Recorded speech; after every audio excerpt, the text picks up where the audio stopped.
Hello everyone. इस video में हम लोग पढ़ेंगे क्लास 8 का डीएवी स्कूल का मैथ बुक। इसमें पढ़ेंगे यूनिट 1 जिसका नाम है स्क्वायर एंड स्क्वायर रूट्स। तो हमने अभी तक सवाल कंप्लीट कर लिया है। अगर आप वो सवाल देखना चाहते हैं तो इस चैनल का प्लेलिस्ट चेक कीजिए। अभी हम लोग इस वीडियो में पढ़ेंगे सवाल नंबर 3। तो चलिए चलते हैं। सवाल नंबर 3, which of the following numbers are perfect square. तो वही बोल रहा है कि इसमें जो नंबर है इसमें से कौन परफेक्ट स्क्वायर है और कौन सा नहीं है। ठीक है, तो ये सवाल बनाने से पहले मैं एक फैक्ट बता देता हूँ। फैक्ट है जो कि आपके बुक में लिखा रहता है। फैक्ट यानी कि वो हर जगह में लगता है। ठीक है, तो फैक्ट है मैं बताता हूँ, फिर वो कैसे काम करता है, वो क्यों ऐसा फैक्ट बना वो भी बताऊँगा। तो एक नियम है कि अगर कोई नंबर पहले से परफेक्ट स्क्वायर है, पहले से परफेक्ट स्क्वायर है, अगर कोई नंबर पहले से परफेक्ट स्क्वायर है और उसके पीछे अगर जीरो है तो जीरो की संख्या हमेशा पेयर में होनी चाहिए, यानी कि जोड़े में होना चाहिए। अगर उसकी संख्या जोड़े में नहीं है तो वो परफेक्ट स्क्वायर नहीं होगा। ठीक है, अभी जब सवाल बनाऊंगा तो आपको समझ आ जाएगा। पहला नंबर है 100, तो 100 को यहाँ लिख देते हैं।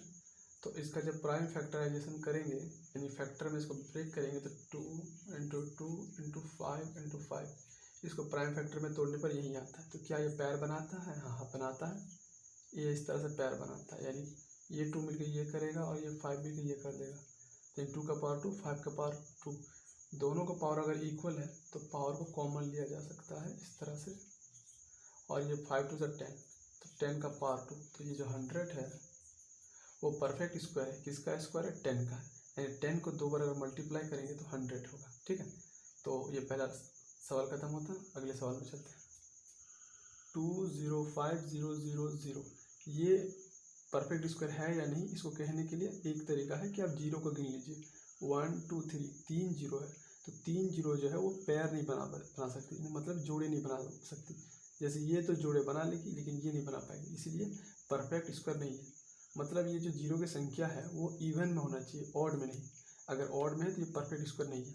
तो अगर इस फैक्ट को याद रखते तो ये डायरेक्ट आंसर होगा कि परफेक्ट स्क्वायर नहीं है। ठीक है, अब मैं आपको सॉल्व करके दिखाता हूँ। अगर आप इस नंबर को इस तरह से ब्रेक करेंगे ऐसा, तो ये नंबर तो अलग हो गया। ये जो नंबर बचा है 1000, अगर इसको फिर से ब्रेक करते तो 10 इंटू 10 इंटू 10 आता है। ठीक है, और यहाँ पर 205 आता है।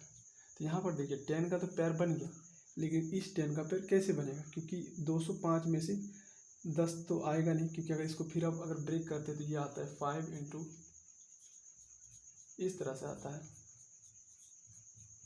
देखिए ये तो पैर बना लेगा, इसको पैर नहीं मिल रहा, तो इसी से पता कर लीजिए ये परफेक्ट स्क्वायर नहीं है। हालांकि इधर भी पैर नहीं बन रहा, लेकिन उतना आपको सॉल्व करने का जरूरत ही नहीं। पहले जीरो में चेक कर लीजिए कि 10 को पैर मिल रहा है, क्योंकि 10 को पैर मिलेगा नहीं तो ये परफेक्ट स्क्वायर नहीं है।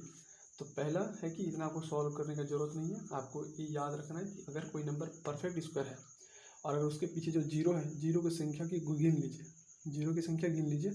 1 2 3, 3 है मतलब ऑड है। अगर जीरो की संख्या ऑड नंबर में आ रही है तो परफेक्ट स्क्वायर कभी नहीं हो सकती। अगर इवन में आ रही है तो हो भी सकती है और नहीं भी हो सकती, ये आपको जांचना पड़ेगा। ठीक है, चलिए चलते हैं अगले सवाल में। अब हमारे पास सवाल है 3610000। अब ये परफेक्ट स्क्वायर है या नहीं, तो पहला तरीका है कि जीरो को काउंट कीजिए। तो काउंट करते तो 1 2 3 4, 4 जो है वो एक इवन नंबर है, तो ये हालांकि इवन है तो ये परफेक्ट स्क्वायर हो सकता है। ठीक है, ऐसा नहीं कि होगा ही होगा, हो सकता है, तो इसको जांच करना पड़ेगा। तो अगर आप इसको प्राइम फैक्टर में तोड़ेंगे तो आपके पास फैक्टर आ जाएगा। तो हम दूसरे तरीके से इसको ब्रेक करते हैं, जो कि इस तरह से ब्रेक कर सकते हैं। 361 को इस तरह से कर सकते हैं, इसको इससे मल्टीप्लाई करेंगे यानी कि इस पूरे नंबर को इस जीरो से जब गुना करेंगे तो जीरो हो जाएगा। मतलब इस पूरे को 1 से गुना करेंगे और जो जितना जीरो है उसको बैठा देंगे तो यही नंबर आएगा। अब इसको फिर से हम लोग ब्रेक करते हैं। अगर आप इसको प्राइम फैक्टराइजेशन में तोड़ेंगे तो वो इस तरह से आएगा 19 इंटू 19, यानी ये 19 का स्क्वायर है, तो 19 इंटू 19 में आएगा अगर इसको प्राइम फैक्टर में ब्रेक करते हैं। ये जो 1000 है, 10,000, इसको जब ब्रेक करेंगे तो आएगा 10 इंटू 10 इंटू 10 इंटू 10। कैसे? ये 1 1 1 1 गुना करके 1 आएगा, तो 1 2 3 4 4 जीरो बैठ जाएगा। अगर इस तरह से आपको जीरो वाला गुना में प्रॉब्लम है तो आप कमेंट कीजिए, उससे रिलेटेड वीडियो बना दें। ठीक है, अब देखिए कौन कौन पैर बना है। ये पैर बना है, ये पैर बना है, ये पैर बना है।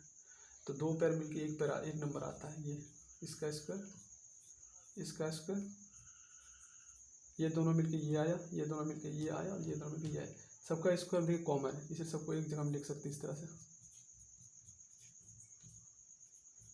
अब इसको गुना कीजिए, देखिए 19 1 तो 19 होगा, कितने जीरो 1 2 तो ये जीरो बैठा दीजिए, यानी कि ये जो नंबर है वो 1900 का स्क्वायर है, यानी 1900 का परफेक्ट स्क्वायर ये बड़ा वाला नंबर है। ठीक है, चलिए आगे चलते हैं।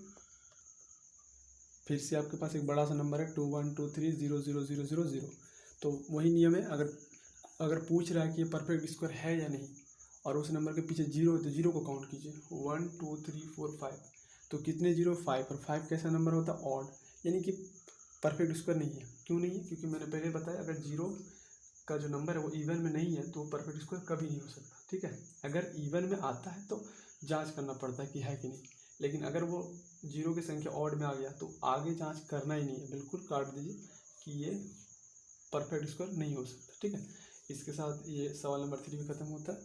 मिलते हैं अगले सवाल में।